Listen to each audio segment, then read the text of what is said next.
When calm, everyday scenes suddenly spiral into disaster, the cameras don't blink. They keep recording every chilling second. In this video, we're counting down the 5 most shocking moments caught just before tragedy struck. From split-second mistakes to eerie warnings ignored, these clips reveal how fragile life can be when fate takes a devastating turn.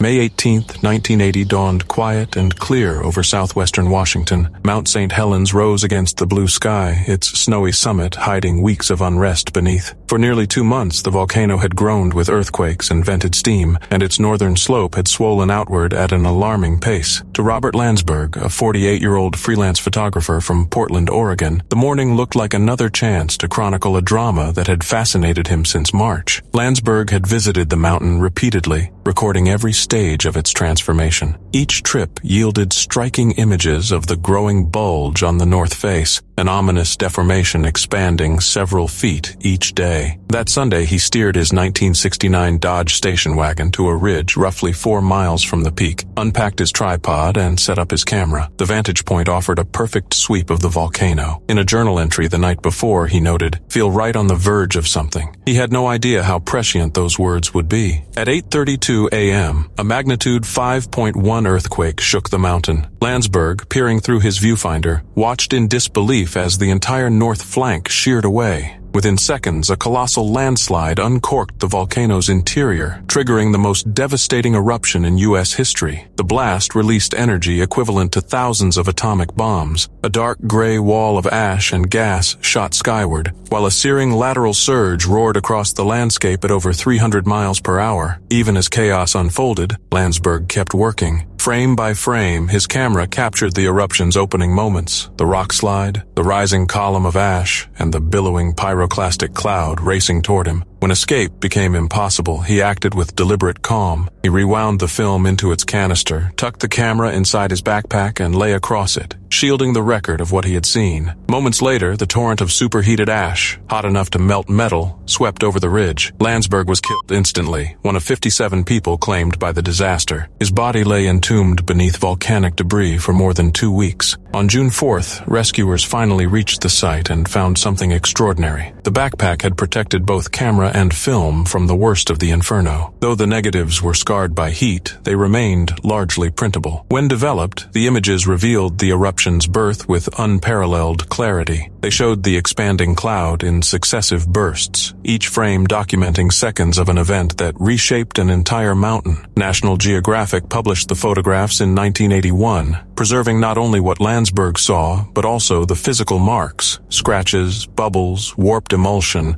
left by fire and ash. The pictures became priceless scientific evidence, helping volcanologists understand how Mount St. Helens had exploded. Landsberg was not alone in his sacrifice. Photojournalist Reed Blackburn, stationed 8 miles away, perished when the blast overran his campsite. His film did not survive. U.S. Geological Survey scientist David Johnston, observing from 6 miles out, radioed a final message: "Vancouver, Vancouver, this is it," before the surge claimed him. Yet Landsberg's calm choice in the face of certain death remained singular. Rather than attempt a hopeless flight, he safeguarded the record he knew might benefit others. The May 18th eruption permanently altered the Pacific Northwest. Mount St. Helens lost 1,300 feet of elevation, leaving a vast horseshoe crater. Forests were leveled, rivers choked with mud, and thousands of animals destroyed. Amid the devastation, Landsberg's photographs endured as a testament to scientific curiosity and professional dedication. They were captured at the edge of annihilation, a final offering from a man who believed that documenting truth, no matter the risk, was worth everything. On January 15, 2023, the skies over Nepal were crisp and bright as Yeti Airlines Flight 691 prepared to make the short hop, just 27 minutes from Kathmandu to Pokhara. 72 passengers and crew settled into the ATR 72-500, anticipating a smooth journey to one of Nepal's most popular tourist regions. Among them was Sonu Jaiswal, a 25-year-old liquor shop owner from Ghazipur, India. A father to 3 young daughters, Jaiswal had crossed into Nepal with friends Abhishek Abhishek Kushwaha, Anil Rajbar, and Vishal Sharma for what they hoped would be a once-in-a-lifetime adventure. 2 days earlier, the group had prayed at the sacred Pashupatinath temple, where Jaiswal reportedly wished for a son. Their pilgrimage complete, they set out for Pokhara, eager for sightseeing and paragliding beneath the dramatic Annapurna peaks. As the twin-engine plane neared its destination that Sunday morning, Jaiswal pulled out his phone and began a Facebook live stream, a familiar impulse to share the experience with loved ones at home. The early moments of the 92-second clip felt routine. Through Jaiswal's window, viewers could glimpse neat fields, rooftops, and the silver ribbon of a river. Inside the cabin, conversation flowed easily. Passengers laughed, relaxed, and took in the scenery. Jaiswal, dressed in a yellow sweater, turned the camera toward himself, smiling broadly, then panned across the cabin to capture his companions. Nothing in the scene hinted at danger. No warning came from the cockpit. Then, in an instant, everything changed. The aircraft abruptly rolled to the left. Shouts of alarm filled the cabin as the phone's image shook violently. A shrill, mechanical noise, later identified as an engine warning, cut through the confusion. Flames flickered across the frame. Seconds later, the recording ended. Flight 691 had plunged into a gorge just beside Pokhara's newly opened international airport. All 72 people on board were killed, marking Nepal's worst aviation disaster in 3 decades. Nearly 270 miles away in Ghazipur, news bulletins soon flashed images of scorched wreckage and rising plumes of smoke. For the Jaiswal family, disbelief turned to anguish when they learned that Sonu's live video, already spreading across social media, showed the crash from inside the cabin. "We couldn't believe it until we saw the footage," said his brother Deepak. "It was unbearable." Investigators later concluded that the plane entered an aerodynamic stall as it lined up to land. Cockpit data indicated the crew had requested a runway change moments before impact. Whether pilot error or mechanical fault caused the loss of control remains the subject of ongoing analysis. The tragedy carried an added layer of sorrow in the story of co-pilot Anju Kadiwada.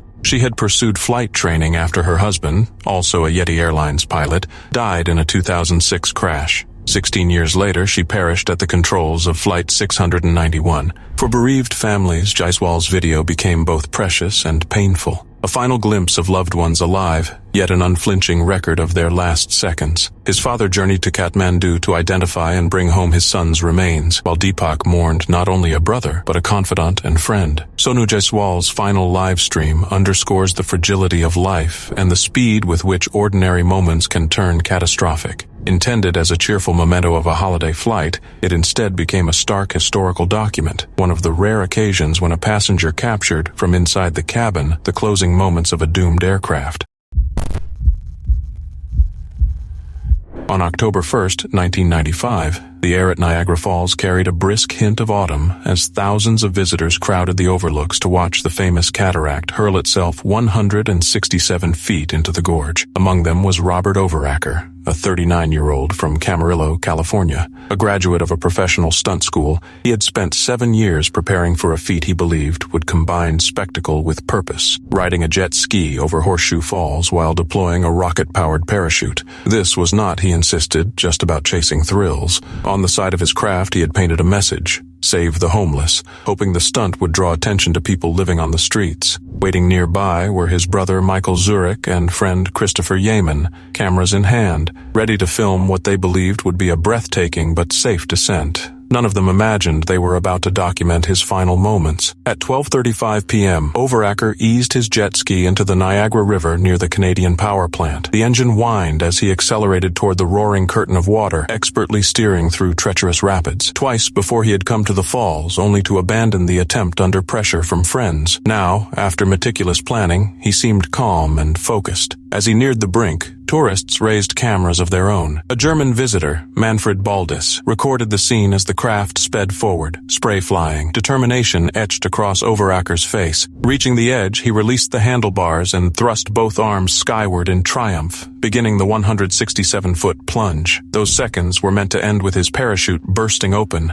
slowing his fall so he could splash safely into the turbulent basin. Instead, to the crowd's horror, nothing happened. Later reports suggested the harness might not have been fastened correctly, leaving the chute unable to deploy. For 5.6 heartbeats, he dropped unprotected, perhaps realizing the system had failed. He hit the churning river below with devastating force. As one park dispatcher later noted, "From that height, water is like concrete." A few onlookers thought they glimpsed him swimming, but rescuers would conclude it was only the rapids tossing his body. Crew members from the Maid of the Mist tour boat hauled him from the water and tried to revive him, but Overacker was pronounced dead about an hour later at Niagara General Hospital. He became the 15th person since 1901 to intentionally go over Niagara Falls in or on a device, and the 5th to die attempting it. Overacker left behind his wife Lori and a stunned circle of friends and family. In the years since, several others have attempted similar plunges. A few have survived, 2 have not. Yet Overacker's leap remains one of the fall's most haunting tragedies, largely because of the video that captured his doomed flight. In the recording, he appears victorious, arms raised,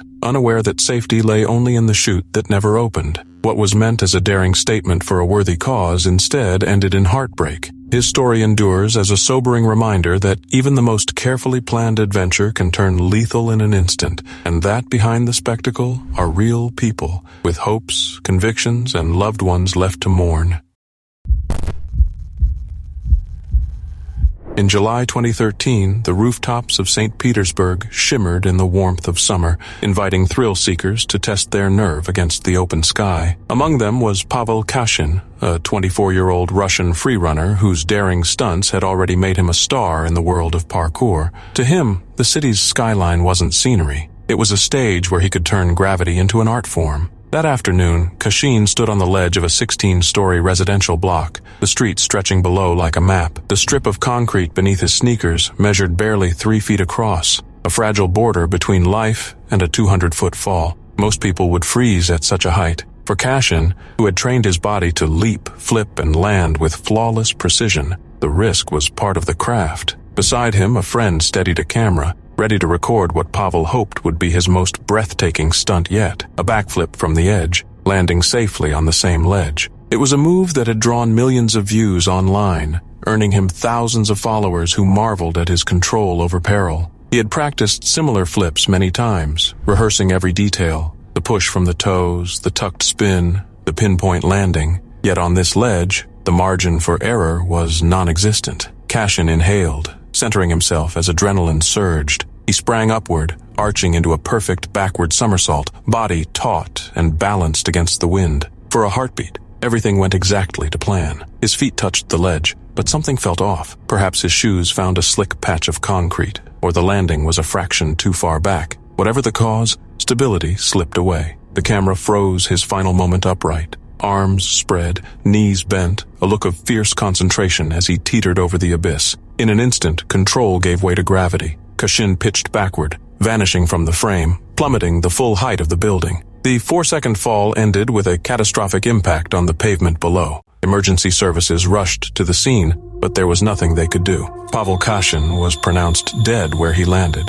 His career and life ended by a single misstep. News of his death swept through Russia's parkour and free-running communities, reverberating across social media where he had once been celebrated for elegance and bravery. Friends mourned a pioneer who had pushed the sport's limits and inspired others to follow. He was not the first to be lost to the unforgiving edge of rooftops. The year before, a young woman in the same city had died during her very first parkour lesson after falling 17 stories. But Kashin's stature made this tragedy resonate far beyond local headlines. In an unusual decision, Pavel's parents allowed the publication of the still image showing him at the peak of his stunt, balanced on the brink. They hoped it might caution others about the real dangers behind urban acrobatics, particularly roof-topping, the practice of performing on the ledges of tall buildings without safety gear. Today, that photograph endures as one of the most haunting images in the history of parkour. It captures both the grace and the peril that defined Kashin's short life,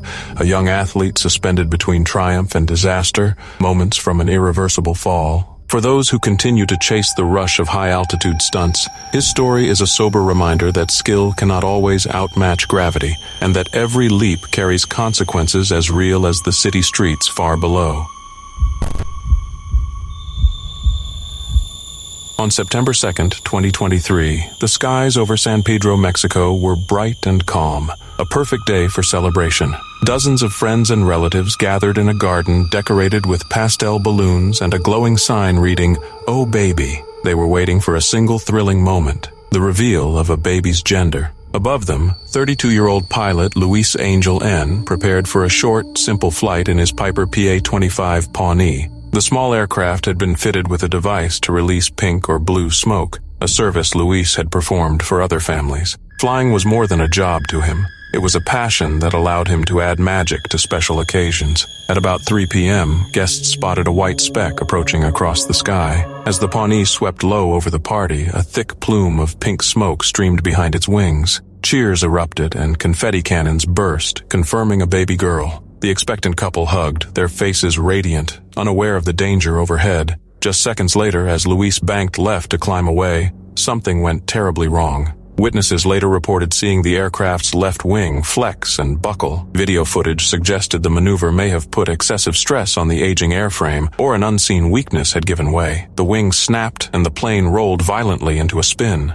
The Piper plunged from the sky, disappearing behind nearby trees. Most guests, still caught up in the moment, didn't hear the distant crash over the music. Rescue crews were dispatched within minutes. Firefighters and paramedics from the Sinaloa Red Cross found the wreckage only a few hundred yards from the celebration. Luis was alive but critically injured, pinned in the cockpit. They freed him and rushed him to a hospital, but he succumbed to his injuries soon after arrival. Clips of the tragedy spread rapidly online, shocking viewers with their contrast. The couple's joy framed against the aircraft's sudden collapse. Many were disturbed by how quickly the camera panned back to the smiling parents, unaware that the pilot who'd helped create their special moment had lost his life. Luis's death added to a growing list of accidents linked to extravagant gender reveal events. What began as small, playful announcements has, in some cases, escalated into high-risk spectacles. Fires, explosions, and aviation stunts with devastating consequences. For Luis, the job was supposed to be straightforward,